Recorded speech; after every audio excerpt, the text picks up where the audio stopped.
शन्नो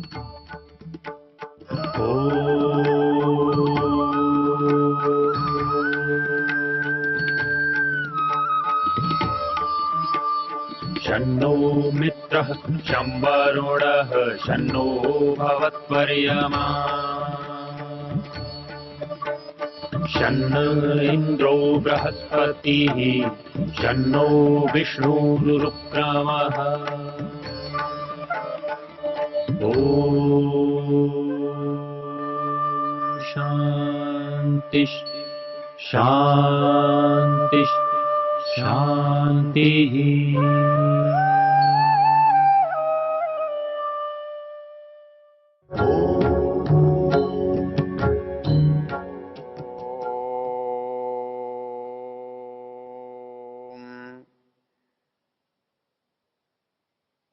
हम यजुर्वेद के 31वें अध्याय की चर्चा कर रहे हैं।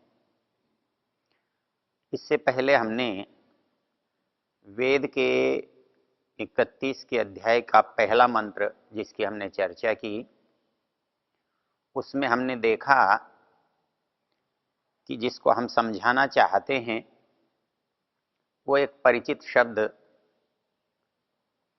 देखने में तो सामान्य है, किंतु जिसको उस शब्द से बताने जा रहे हैं वो इस सामान्य प्रचलित शब्द से अलग है। समझने और समझाने का एक नियम होता है। जो चीज़ हमको आती है या जिसको हम जानते हैं उसको सामने रखकर एक अनजानी चीज़ को समझाया जाता है। एक वस्तु जिससे हम परिचित हैं, हम उसे पुरुष कहते हैं, मनुष्य कहते हैं, प्राणी कहते हैं। ये हम जानते हैं, इसका हमारा प्रत्यक्ष है। हम इस प्रत्यक्ष से, इस जानी गई वस्तु से जो नहीं जानी गई है उसको जानते हैं। तो जब ऐसी वस्तु को हम जानते हैं तो वो वस्तु वही नहीं होती, वही होती तो वो जानी हुई होती। एक मनुष्य को हमने यहाँ देखा और बाजार में वैसा ही कोई देखता है तो हम उसे मनुष्य कह देते हैं, क्योंकि वो दोनों एक हैं। एक हैं तो यहाँ भी वही है और वहाँ भी वही है। किंतु जब कुछ भिन्नता होती है तो हम उसके लिए एक शब्द प्रयोग करते हैं, जैसा। जैसा वह है ऐसा यह है। तो इसमें सब की सब बातें समान हो यह संभव नहीं है। तो कुछ बातें समान होती हैं और कुछ बातें भिन्न होती हैं। तो इसी तरह से इस संसार में जो जड़ और चेतन दो हैं, इन दोनों को तो समझना बहुत आसान है, क्योंकि जो जो लक्षण चेतन के हैं वो जड़ में नहीं होते और जो लक्षण जड़ के हैं वो चेतन में नहीं होते। संदेह की स्थिति तब आती है जब हम एक चेतन से दूसरे चेतन को समझना चाहते हैं, क्योंकि जड़ और चेतन का जितना भेद है उतना भेद दोनों में नहीं है। तो कितना है और कितना नहीं है, कितनी समानता है और कितनी भिन्नता है। जो समानता है उसके आधार पर जो जो नाम, जो जो संज्ञा इसकी होती हैं वो उसकी भी हो सकती है। तो चेतन, इस मनुष्य को, प्राणी को, जीवात्मा को हमने पुरुष कहा। हमें कारण समझ में आया कि वेद ने इस शरीर को पुरी कहा है। अथर्ववेद का एक मंत्र है, अष्टाचक्रा नवद्वारा या देवानां पुरयोध्या। ये देवताओं की नगरी है। तो इस नगरी में रहने के कारण से, पुरी में रहने के कारण से हमने इसे पुरुष कहा था। और देखने में ये बहुत सारे हैं, संख्या में बहुत हैं, इसलिए ये एक नहीं है। इससे पहले मंत्र को जब हमने देखा था तो वहां स एक वचन का प्रयोग हुआ था, वह पुरुषः यहां भी एक वचन का प्रयोग हुआ था। तो जो चेतन है, ये चेतन अनेक हैं और जिस चेतन की हम चर्चा कर रहे हैं वह एक है। तो किन अर्थों में समान है, किन अर्थों में भिन्न है, किन अर्थों में वो विशिष्ट है, उसको दूसरे मंत्र में इस तरह से कहा है, पुरुष एवेदम यद भूतम यच्च भाव्यम उतामृतत्वस्येषानः यदन्येनातिरोहति। इस मंत्र का जो बिंदु है, विचार का केंद्र है, वो है ईशाना। इसलिए इस मंत्र का देवता ईशानः कहा गया है। लेकिन ये ईशानः किसका वाचक है?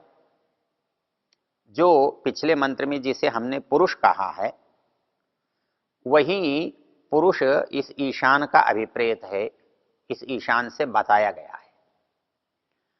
ईशानः, ईश शब्द जो है वो स्वामित्व का वाचक है और उसी से ईश्वर शब्द बनता है। तो वह स्वामित्व, स्वामित्व के लिए दो चीजें स्वाभाविक हैं। एक वो जो स्वामित्व में है और एक वो जो उसका स्वामित्व कर रहा है। तो इस संसार में जो कुछ है तो इसका स्वामित्व किसके पास है? स्वामित्व तो चेतन के पास है और इसीलिए मनुष्य के पास भी स्वामित्व है, प्राणी के पास भी अपने शरीर का स्वामित्व है, अपनी इंद्रियों का स्वामित्व है, अपनी इच्छाओं का स्वामित्व है। तो स्वामित्व हमारे पास भी है और स्वामित्व उसके पास भी है, तो अंतर क्या है?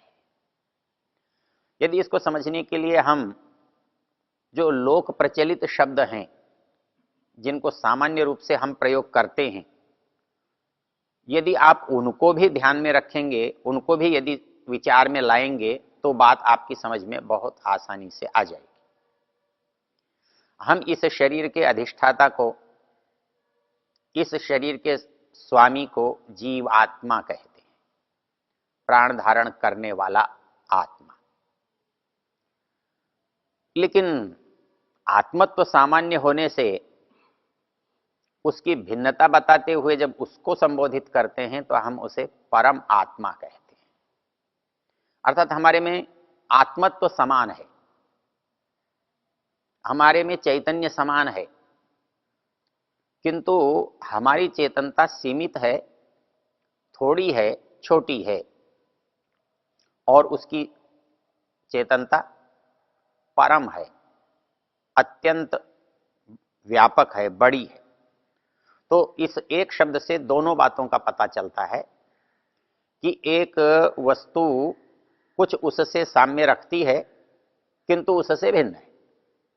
तो आत्मत्व दोनों स्थान पर, चेतनत्व दोनों स्थान पर समान है, किंतु एक में जीवत्व है, एक में परमत्व है। तो परम होने से परमात्मा है और जीव होने से जीवात्मा है। ऐसे ही और भी बहुत सारे शब्दों का हम प्रयोग कर सकते हैं। देखते हैं, प्रयोग करते हुए हम पुरुष शब्द को ही यदि विचार करें तो हम उसे परम पुरुष कहते हैं और इस मनुष्य के, प्राणी के देह को पुरुष कहते हैं। पुरुषत्व हम दोनों में है, परमात्मा में भी है और जीवात्मा में भी है। यह पुरुष सामान्य है और वह पुरुष परम है, अर्थात उसमें जो जिसका निवास स्थान बड़ा है, जो इस सारे संसार में एकमात्र निवास करने वाला है, इसलिए वो परम पुरुष है। और हम इस शरीर मात्र में जीवित हैं और शरीर मात्र में रहते हैं, इसलिए हमारा जो पुरुषत्व है, सीमाएं हैं, वो कम है, छोटी हैं। योग दर्शनकार ने जब इसकी परिभाषा की तो दोनों में जो अंतर बताते हुए वहां भी पुरुष शब्द का प्रयोग किया और क्लेश कर्म विपाक आशय अपरामृष्ट पुरुष विशेष ईश्वर। पुरुष विशेष अर्थात पुरुष सामान्य तो बहुत है, लेकिन विशेष कब होता है? जब समानता बताई जाए तो एकता आती है और विशेषता बताई जाए तो भिन्नता आती है। तो यहां पर पुरुष विशेष भिन्नता बता रहा है। तो भिन्नताएं क्या हैं वो इस सूत्र में बताई, जिनकी चर्चा हम आगे करेंगे। यहां पुरुष विशेष कह करके पुरुष सामान्य से, जीवात्मा से, प्राणी से परमात्मा को भिन्न किया। इसी तरह से एक शब्द है ईश्वर। ईश्वर का अर्थ स्वामी होता है। इसमें हम स्वामित्व अपने अंदर भी देखते हैं, लेकिन उसका स्वामित्व बड़ा है, इसलिए हम उसे परमेश्वर कहते हैं। ईश्वरत्व राजा में भी होता है, ईश्वरत्व धनपति में भी होता है, ईश्वरत्व सामान्य मनुष्य में भी किसी न किसी अंश में होता है। तो ये जो ईश्वरत्व है ये सब जगह है, लेकिन किसी में कम है और किसी में अधिक है, और जिसमें सबसे अधिक है, इसलिए हम उसे परमेश्वर कहते हैं।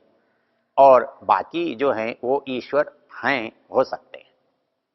तो इस तरह से सामान्य सामान्य शब्दों से भी हम दो चीजों के अंतर को जान सकते हैं, समझ सकते हैं। तो इसलिए ये जो संदेह मन में पैदा होता है कि वह भी हम जैसा है या हम ही हैं, ये संदेह निराकृत हो जाता है, हट जाता है। क्योंकि उसकी जो क्षमता है वो क्षमता हमारे अंदर नहीं है। उसकी जो सीमाएं हैं उसकी सीमा से हमारी सीमाएं बहुत छोटी हैं। इसलिए हम सीमित हैं, सूक्ष्म हैं, अणु हैं, और वह व्यापक है, सब जगह व्याप्त है, सब जगह उपस्थित है। मंत्र का शब्द जो है पुरुष एवेदम सर्वम, हमारे अंदर जब इस शब्द पर विवेचना करने की, विचार करने की बात आती है तो अर्थ तो हमको समझ में आ गया, इदम सर्वम पुरुष एव। अब ये जो सब का सब है वो पुरुष ही है। अब पुरुष ही है, इसमें संदेह क्या रहता है? हमारे मन में संदेह ये रहता है कि जैसे हम इस शरीर मात्र को पुरुष मानते हैं तो हमको ये लगता है कि ये संसार मात्र पुरुष है। अर्थात आत्मा के बाहर जो पुरुषत्व हमें प्रतीत होता है, दिखाई दे रहा है, हम इस दिखने वाले को पुरुष मान रहे हैं।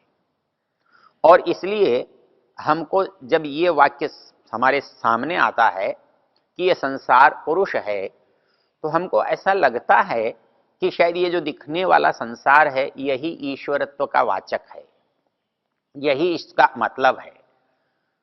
किंतु इस बात को यदि हम समझना चाहें तो मोटे वैसे देखने में समझ में नहीं आता। इसको समझ में आने के लिए एक बड़ा अच्छा सा उदाहरण है। जब कभी चर्चा होती है तो मैं एक बात कहता हूं कि मूर्ख से मूर्ख व्यक्ति भी जीवन में एक बार उस सत्य से सामना करता है, और उस दिन उसे यह पता लगता है कि जो दिख रहा है और जो नहीं दिख रहा है ये दो हैं। जो दिख रहा है वो नहीं है जिसकी बात मैं चाहता हूं, जिसकी बात मैं करता हूं, जिसे मैं मानता हूं। उदाहरण के लिए आप किसी के पास जा सकते हैं, आप मेरे पास आ सकते हैं, मैं आपको परिचय करा सकता हूं अपने घर के सदस्यों का, और मैं कह सकता हूं कि ये मेरे पिताजी हैं, या ये मेरे दादाजी हैं, या मेरे ये अमुक हैं। तो उस समय मैं आपको जो दिखा रहा हूं वो एक साक्षात चीज है, इन स्थूल आंखों से दिख सकने वाली चीज है। हमारी ये जो स्थूल नेत्र हैं एक स्थूल वस्तु को देख रहे हैं, और उस जो दिख रही है उसको हम वही कह रहे हैं। कहते हैं कि यही पुरुष है, यही पिता है, यही मेरी मां है। लेकिन ये सच सच नहीं होता। क्यों? उस दिन, जिस दिन मेरे पिता का देहांत हो जाता है, स्वर्गवास हो जाता है और अंत्येष्टि अभी हुई नहीं होती है, तब मैं ये नहीं कहता कि ये जो पड़ा है ये मेरा पिता है, तब मैं ये नहीं कहता कि ये मेरी मां है, तब मैं कहता हूं थी। मेरे पिता थे वो चले गए। तो जो गया और जो है, दो अलग अलग हैं। यदि यही मेरे पिता होते तो फिर मुझे रोना ही क्यों आता, मैं इनको जलाकर ही क्यों आता, मैं इनको गाड़ कर ही क्यों आता, मैं इनको बाहर फेंक कर ही क्यों आता, मैं फिर इससे प्रेम क्यों नहीं कर रहा, मैं इससे घृणा क्यों करता हूं, मैं इसको उठाकर बाहर क्यों फेंक देता हूं, मैं इसके साथ रहने वाली वस्तुओं को भी इसके साथ बाहर डाल देता हूं। कल तक तो मैं इन सब से प्रेम कर रहा था, कल इन सब से अपने को जोड़ रहा था, इन सबको मैं अपना बता रहा था। आज क्या हुआ? तो पता लगा कि ये जो दिखाई दे रहा था ये वो नहीं था, वास्तव में जो था वो चला गया। और उसके जाने के बाद पता लगा कि जो दिखाई दे रहा है वह नहीं है, क्योंकि एक दिखता है और एक नहीं दिखता है। तो जो दिखता है और जो नहीं दिखता है उसका पता कैसे लगेगा? जब एक में उपस्थित होगा और एक में अनुपस्थित होगा, जो अंतर है वही तो बताएगा। आप एक दाल है, सब्जी है, आप उसको देखें, उसमें नमक है या नहीं है, कैसे पता लगेगा? देखने से तो नहीं पता लगता, लेकिन देखने के बाद चखने से एक में है यह पता लगता है और एक में नहीं है यह पता लगता है। ये बात तब पता लगती है जब एक का प्रत्यक्ष हो जाता है, दूसरे का नहीं होता है। तो वैसे ही जब मैं एक सामान्य मृतक को देखता हूं तो उस समय मुझे पता लगता है कि जो नहीं दिखने वाली चीज थी वो इसमें से चली गई। तो वो चली गई ये बोध केवल तब होता है जब उसकी मृत्यु हो जाती है, उसका जीवन समाप्त हो जाता है। तो ये जो उदाहरण है ये इसी तरह का है जैसे हम एक शरीर को देख करके जीवात्मा समझते हैं। तो क्या ऐसी भूल हम नहीं कर रहे हैं कि संसार को देखकर उसे परमात्मा समझ रहे हैं? इस संसार को ही परमात्मा मान रहे हैं। क्यों? कि हमारी प्रवृत्ति है इस शरीर को ही जीवात्मा समझने की, क्योंकि हमारी आदत है, हमारा अभ्यास है, हमारा ज्ञान है, हमारा व्यवहार है कि हम इस शरीर को पुरुष मान करके, जीवात्मा मान करके, चेतन मान करके व्यवहार कर रहे हैं। और ये व्यवहार हम जीवन भर करते रहते हैं। तब तक करते रहते हैं जब ये दो अलग नहीं हो जाते। इनमें से जब एक चला जाता है तब दूसरे की निरर्थकता का हमें पता लगता है और तब हम उस निरर्थक को त्याग देते हैं, छोड़ देते हैं, पीछे फेंक देते हैं। तो वैसे ही यहां भी तो हो सकता है। अर्थात जो दिखने वाली चीज है उसे मैं परमात्मा समझ रहा हूं। क्यों? कि जैसे इस शरीर में उसके रहने से इसकी सक्रियता है, वैसे ही संसार में उसके रहने से संसार में नियमितता है। लेकिन अंतर है, मैं संक्षिप्त हूं, मैं छोटा हूं, मैं अणु हूं, तो मेरे जाने आने की संभावना है। मैं इस शरीर में आया हूं इसलिए मैं इस शरीर से जा सकता हूं, लेकिन परमेश्वर के साथ ऐसा नहीं है। ये सारा संसार में वो सदा से था, सदा से है और सदा से रहेगा। ऐसे में उसको अलग करके कैसे देखें, ये हमारी समस्या है। ओ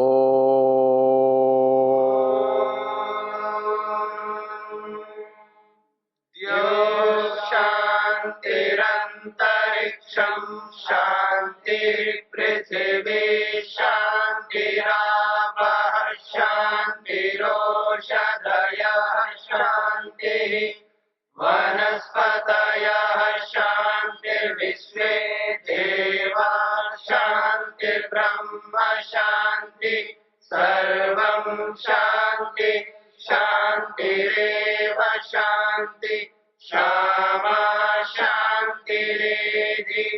ॐ शान्ति शान्ति शान्तिः।